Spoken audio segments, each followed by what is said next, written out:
Hey guys, it's Kristen, and today I'm going to be talking about everything. I'm going to be doing a review of the movie and also talking about the book versus the movie. So, let's get into it. The story of Everything is about a girl named Maddie who has a bubble boy type of disease. She can't go outside because she's allergic to everything and she might die. She's lived her entire life inside her house and has never been outside. She has very limited interactions with other people. She only really knows her mom and her nurse. And then one day, a cute boy moves in next door named Ollie, and they start a friendship that eventually turns into a love story. Let's start out with the movie review first.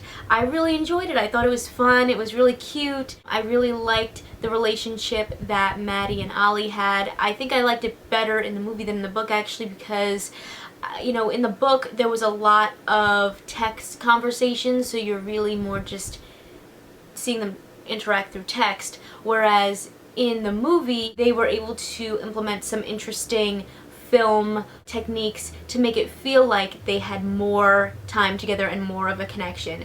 So there were these architectural designs that Maddie would make in her home, and whenever she was having a conversation with Ollie through text, she would picture herself and him in one of the little architectural diners or whatever that she made, and you would see the two of them interacting and talking even though they were really in their own homes texting. And I think that just helped you as a viewer be able to see them having more of a connection. Because sometimes what I feel like is a downfall in some young adult stories is they make a love story happen too quickly and you're like, oh, didn't these people just meet? I also think that these characters were more fun and had a little bit more personality than I remember them having in the book. And I think that's a testament to the actors that they chose for these roles. I think Amanda Stenberg is amazing, and I thought Nick Robinson did a great job. I definitely think Amanda Stenberg is someone that we need to be watching out for. She's definitely the next rising star. And I do want to bring up again the diversity in this movie. That I just think that it's really cool, because I think I might have said this in my trailer review. You never see people of color as the lead role in a young adult adaptation.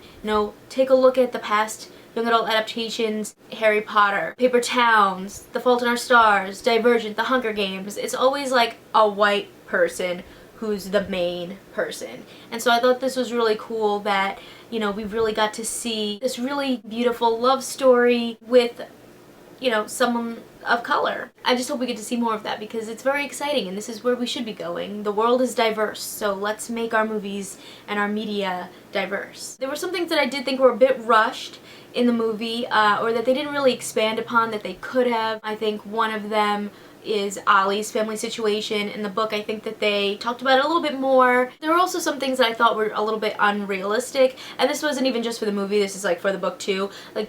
Maddie's just booking a trip to Hawaii. How does she know Ollie's gonna want to go with her? How are you even booking this trip?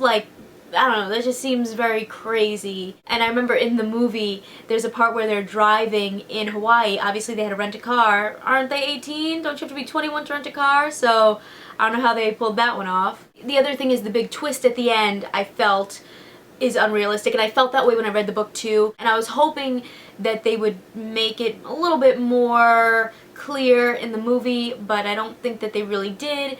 I still enjoyed the movie, but I'm gonna get into that plot twist now. So if you haven't read the book or watched the movie, just be aware that I'm about to spoil a big plot point. Pause where you are, go read it, go watch it, come back, and we'll continue this discussion. So the big plot twist is that Maddie's mom is a doctor and has been telling her whole life that she has this bubble boy disease, and she doesn't really.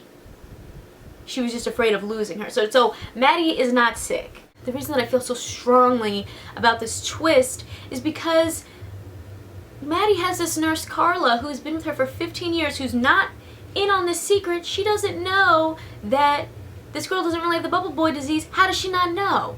How does she not figure it out if she's been her nurse day in and day out for 15 years, if you're like a good nurse, wouldn't you like sort of realize like something's weird here? If the nurse character didn't exist and like this girl lived with her mom and thought the whole time that she had this disease, like okay, sure, the girl's not like a medical expert, so how would she know? She's trusting her mom. But the fact that there's like a whole other medical expert in this situation who doesn't know, like that confuses me. I don't get that. Anyway, I do want to get into some of the differences between the movie and the book. There was these smaller moments in the books, like drawings and Maddie's short reviews, that they included in the movie, and I thought that was really fun that they really stayed true to even those aspects of the book. Something that's a little bit different is in the book, Carla does have a daughter named Rosa, but I believe she's more mentioned and not really seen. And in the movie, Rosa is actually a good friend of Maddie's, and one of her very few friends or people that she actually has, you know, interactions with. There was also something that in the movie I feel like they didn't really expand upon, and they should have. Maddie, when she's going to run away with Ollie, tells him that she is starting an experimental treatment that will help her get rid of her sickness. And in the movie, she literally just says that, and that's it. They go on the trip. It's never revealed like, oh, I lied. That's not really true. And in the book, before they get to Hawaii, Maddie and Ollie stop at Carla's, and he kind of mentions the treatment in front of Carla, and Carla is very skeptical about these supposed like drug test things that Maddie's been doing. I just thought that was a little bit of a missed moment there, because you hear Maddie say this to Ollie and you're kind of thinking, oh, but we didn't see Maddie take any medicine, like what is she talking about?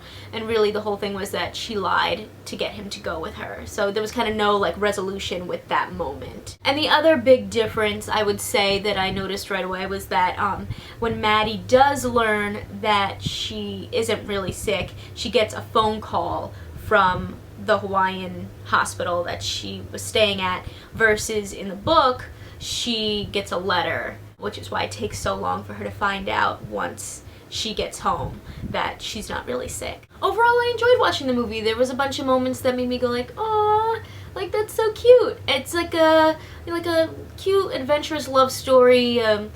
The cinematography was really beautiful. There was a lot of great ocean shots and outside, like nature-y type of shots that just make you want to go on an adventure. I think you could really see why it was worth it for Maddie to take the risk to go out into the world even though it might kill her. What did you guys think about the movie? Make sure to leave a comment down below and let me know. Give this video a thumbs up if you liked it, and click that subscribe button because I come out with new videos every week.